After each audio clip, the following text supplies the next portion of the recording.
Ethan Walker almost said no when Olivia called him that Thursday afternoon, her voice tight with stress as she explained that her company had scheduled an emergency board meeting during the same week as the Toronto International Film Festival, the event she and her mother, Diane Reynolds, had planned to attend for months. She sounded disappointed but practical, asking him if he could go with her mom instead because the hotel was booked, the tickets were paid for, and Diane had been counting down the days like a teenager waiting for summer vacation, and Ethan stood in his office staring out at the Chicago skyline, feeling a mix of hesitation and obligation. He liked Diane, respected her intelligence and warmth, but 4 days in another country together felt unusually intimate, especially when his own marriage had felt distant for a while, though he could not clearly explain why. Olivia had been buried in her corporate role for nearly a year, late nights, constant travel, endless emails even during dinner, and while he admired her ambition, he missed the easy laughter they once shared, the spontaneous weekend drives, the quiet conversations that lasted past midnight. Still, he told himself this trip was just a favor, nothing more, and agreed to go, reassuring Olivia that it would be good for her mother and that they would make the most of it. The next morning at O'Hare Airport, Diane greeted him with bright energy, wearing a red scarf and carrying a leather tote filled with festival schedules and highlighted screenings, her excitement almost contagious, and as they waited at the gate she thanked him sincerely for stepping in, saying she had been worried about going alone but didn't want to cancel something she had dreamed about attending for years. Ethan smiled and assured her he was looking forward to it, though part of him still felt unsure about the emotional space this trip might create. During the flight to Toronto they fell into easy conversation about classic American films, about directors who shaped generations, about Canadian cinema rising in global recognition, and Ethan realized how refreshing it felt to talk deeply about something creative rather than quarterly profits or client presentations. Diane listened carefully when he shared his opinions, asking thoughtful follow-up questions, encouraging him to elaborate, and he noticed that she valued his perspective in a way that felt rare lately. When the plane descended over Lake Ontario and the city skyline came into view, he felt a lightness he hadn't expected, like stepping briefly outside the routine of his life. The downtown hotel buzzed with filmmakers and critics, cameras flashing in the lobby, posters lining the walls, and Diane's excitement grew as they checked in, her eyes scanning the schedule like someone entering a world she truly loved. Ethan watched her enthusiasm and admired her passion, noticing how alive she seemed in this environment, and he wondered quietly when he had last felt that kind of spark about anything. They rode the elevator up to their floor, discussing which screenings to attend first, and when the doors opened to a hallway overlooking the city lights, Ethan felt both inspired and unsettled. The room arrangement was practical, separate beds, neutral decor, nothing inappropriate, yet sharing this experience with someone who was not his wife created a subtle tension he chose to ignore. That evening they walked through the festival district, streets filled with film lovers from across the United States and Canada, conversations flowing in different accents, excitement humming in the air, and Diane pointed out historic theaters and past festival highlights with knowledge and pride. Ethan listened closely, appreciating her depth, and when they stopped for coffee near King Street, the conversation shifted naturally from movies to life, to ambition, to how careers sometimes reshape relationships without people noticing. He mentioned casually that Olivia's workload had been intense lately, that they barely had time to cook together anymore, and Diane nodded with understanding rather than judgment, saying modern life often pulls couples in different directions before they realize the distance. The way she said it felt personal yet careful, and Ethan felt seen in a way he had not expected. As the evening continued and city lights reflected against the glass buildings, he noticed how easily he laughed, how naturally conversation flowed, and that awareness sparked a quiet warning inside him. Nothing inappropriate had happened, not even close, but emotional connection has a subtle beginning, and he sensed the early outline of something he needed to monitor. Back at the hotel, standing by the large window overlooking Toronto's glowing skyline, he thought about Olivia working late back home, and he felt a mixture of loyalty and longing, wishing she were there yet recognizing that this shared excitement with Diane filled a space that had been quiet inside him. He reminded himself firmly that this trip was temporary, a simple favor, a cultural experience, nothing more. But as he lay awake later listening to distant city sounds, he could not deny that something had shifted, not in action, but in awareness. and though he did not yet understand the weight of that shift, he sensed that the next few days would test more than his travel stamina, they would quietly test the strength of his heart.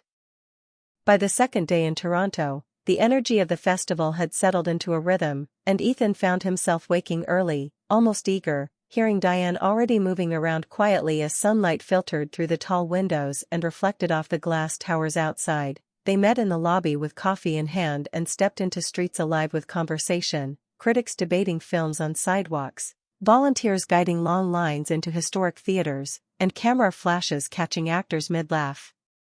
And Ethan felt strangely at home in the creative chaos. They attended a morning screening about second chances in midlife, a story about two people rediscovering purpose after years of routine, and as the credits rolled, Diane wiped a small tear from her eye while Ethan sat still, the message landing deeper than he expected. Outside, as they joined the crowd spilling onto the pavement, Diane spoke softly about how easy it is to lose parts of yourself in marriage, how responsibility can quietly replace passion if you are not careful, and Ethan listened, struck by how honest she sounded, not bitter, not dramatic, just reflective. He admitted that lately he felt more like a partner in logistics than in love, that conversations with Olivia often centered on schedules and obligations rather than dreams, and Diane did not criticize her daughter but instead spoke about balance, about how driven people sometimes forget that relationships need tending like gardens, not just ambition. Her calm wisdom felt comforting, and Ethan noticed how naturally he opened up, sharing thoughts he had kept guarded even from close friends. They spent the afternoon moving between venues, grabbing quick lunches from food trucks, discussing cinematography and storytelling techniques, and every shared opinion built a quiet sense of connection that felt easy and unforced. Yet beneath the comfort, Ethan sensed a growing emotional closeness that unsettled him, not because anything inappropriate had happened, but because he recognized how meaningful these conversations were becoming. In the late afternoon, they attended a panel where directors spoke about vulnerability in art, about telling stories that reveal hidden fears, and one filmmaker said that sometimes emotional honesty changes lives more than grand gestures ever could, a line that lingered in Ethan's mind long after the applause faded. That evening, as rain began to fall lightly over the city, they hurried under one umbrella toward a small independent theater hosting a Canadian premiere, their shoulders brushing briefly in the narrow space, and though the contact was innocent, Ethan felt the awareness of proximity, the reality that emotional lines can blur long before physical ones do. Inside the dim theater, the film explored betrayal not through scandal but through quiet emotional distance, showing how two people drift apart without noticing until someone else fills the silence, and as scenes unfolded, Ethan felt uncomfortable recognition, glancing once toward Diane only to find her watching the screen intently. When the lights came up, neither spoke immediately, and the silence between them felt heavy with unspoken thoughts. Finally Diane said softly that infidelity does not always begin with intention, sometimes it begins with loneliness and the need to feel understood, and Ethan felt his chest tighten because her words mirrored his private fears. They walked back to the hotel slowly, rain misting the sidewalks, reflections of neon lights shimmering in puddles, and he realized that what unsettled him most was not attraction but connection, the feeling of being heard deeply, something he had missed. Inside the elevator, Diane mentioned that she worried about Olivia pushing herself too hard, that success can sometimes create walls instead of bridges, and Ethan defended his wife gently, saying she worked hard for both of them. Yet even as he spoke he wondered when they had last truly shared a quiet evening without distraction. Back in his room, Ethan stood again at the window overlooking Toronto's skyline, thinking about the films they had watched, about stories of longing and emotional crossroads, and he felt the weight of a choice forming, not a dramatic decision, but a subtle one about where he would allow his heart to lean. His phone buzzed with a short text from Olivia apologizing for missing his call earlier and promising to talk soon, and though the message was loving, it felt rushed, squeezed between meetings, and he realized how much he craved the kind of slow, present conversation he had experienced all day. He typed a warm reply, telling her he missed her and hoped her meeting went well, determined not to let temporary distance rewrite permanent commitments. Still, when he lay down that night, he acknowledged honestly that emotional lines require vigilance, that connection is powerful and must be guided carefully, and as festival lights flickered across the ceiling, he sensed that the next day might bring clarity, or deeper confusion, and the thought left him staring into the quiet dark, aware that something inside him was shifting faster than he had planned. On the third day, the air felt different, heavier, as if the city itself sensed the quiet tension growing between Ethan and Diane, and when they met in the hotel lobby that morning their smiles were warm but slightly cautious, both aware that the easy comfort of the first 2 days had turned into something more complex. They spent the morning at a documentary screening about long marriages, about couples who survived decades by choosing honesty over pride, and every interview on the screen felt like a direct question aimed at Ethan's heart, forcing him to examine his own commitment. Afterward they walked along the harbor, the wind cool off Lake Ontario, sailboats cutting across the water, and Diane spoke about her late husband, about the years when work nearly pulled them apart and how they once stood at a similar emotional crossroads but chose to fight for their bond instead of drifting towards someone who simply felt easier. Her voice carried wisdom earned through experience, and Ethan listened closely, realizing she was not encouraging distance from Olivia but reminding him of the value of endurance. He admitted quietly that he had felt invisible at times in his marriage, not unloved but overlooked, and Diane nodded, saying that feeling unseen can make any person vulnerable, yet vulnerability should lead to conversation, not escape. Her words struck him deeply, and for the first time since arriving he felt less confused and more grounded. They attended an afternoon premiere filled with bright lights and applause, but Ethan found his thoughts drifting inward, replaying recent months with Olivia, remembering small moments of laughter they once shared, recalling how proud he felt when she first earned her promotion, and he understood that distance had grown not from lack of love but from lack of time. During a quiet break between events, he stepped outside alone and called Olivia, his heart steady but determined, and when she answered he spoke honestly, telling her he missed her presence, that he realized how much their conversations mattered, and that he did not want success to slowly create silence between them. There was a pause on the line, then a softness in her voice he had not heard in weeks as she admitted she had felt the same fear but did not know how to say it without sounding weak. The honesty between them felt like fresh air after a long storm, and Ethan promised they would make changes when he returned, small ones at first, like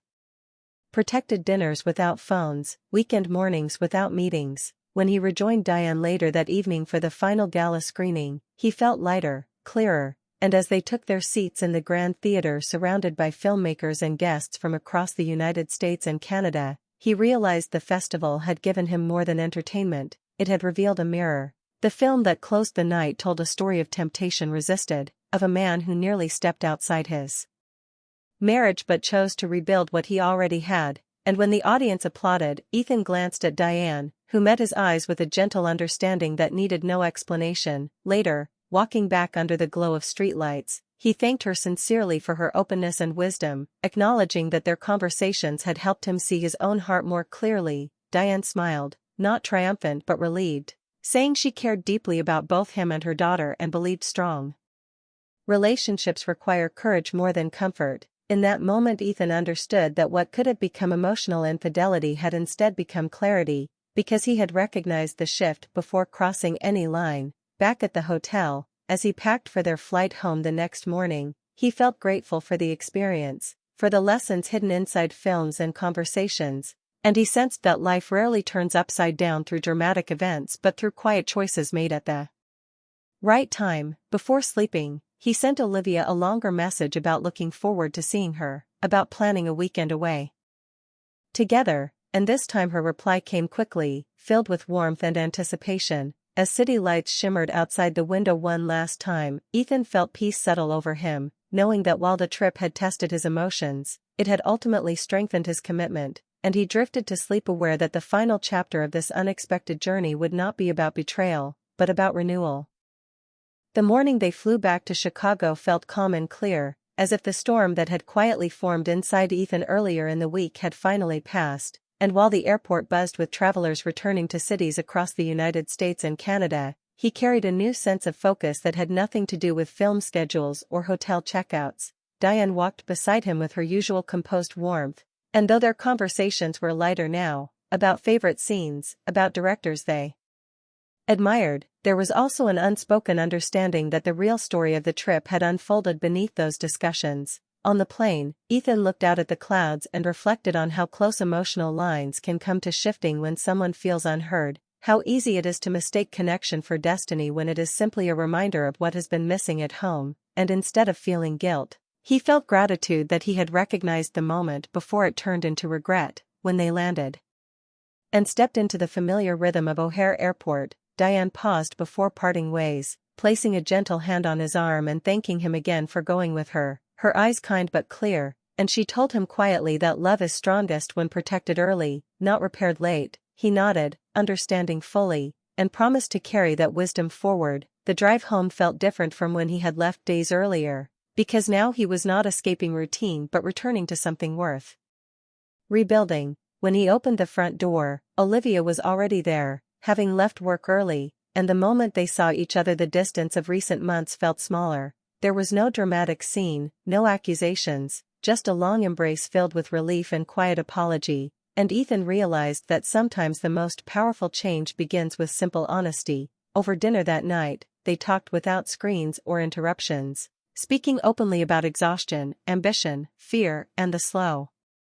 drift they had both sensed but avoided naming, and instead of blaming, they listened. Olivia admitted she had buried herself in work partly out of pressure to prove herself, worrying that slowing down would mean falling behind, and Ethan confessed that he had responded to her absence with silence instead of vulnerability, choosing patience over conversation because he did not want to seem demanding. Hearing each other without defense softened something between them, and the connection that once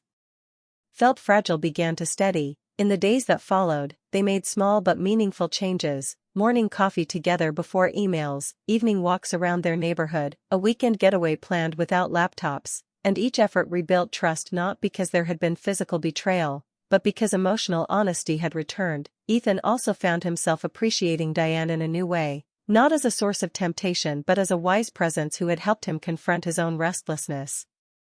And when the three of them met for Sunday lunch weeks later, the atmosphere felt balanced and natural, free from tension. Diane spoke about a new film she had discovered, Olivia laughed at a story from work, and Ethan watched the two women he cared about share warmth without complication, grateful that he had chosen clarity over confusion. Sometimes, late at night, he would think back to the glowing skyline of Toronto and the quiet rain on festival streets, remembering how easily life could have shifted if he had leaned into loneliness instead of addressing it, and that memory did not haunt him but guided him, reminding him that loyalty is not automatic but intentional. The trip that once threatened to turn his life upside down had instead turned it upright, forcing him to see cracks before they widened, and as months passed their marriage grew steadier, not perfect but honest, built on conversations that once felt difficult but now felt freeing. Ethan understood that true infidelity does not always begin with dramatic actions but with silent distance, and he had nearly stepped into that silence without realizing it. Yet by facing it early, he transformed a risky moment into a renewed promise. One evening, as he and Olivia sat on their balcony watching the city lights of Chicago shimmer much like Toronto's had, she rested her head against his shoulder and thanked him for speaking up when it mattered, and he smiled, knowing that the real turning point of the festival had not been any film premiere or gala event, but the decision to return home emotionally present, and in that quiet glow, with honesty restored and love chosen again, Ethan felt certain that some trips change your life not by leading you away, but by reminding you exactly where you belong.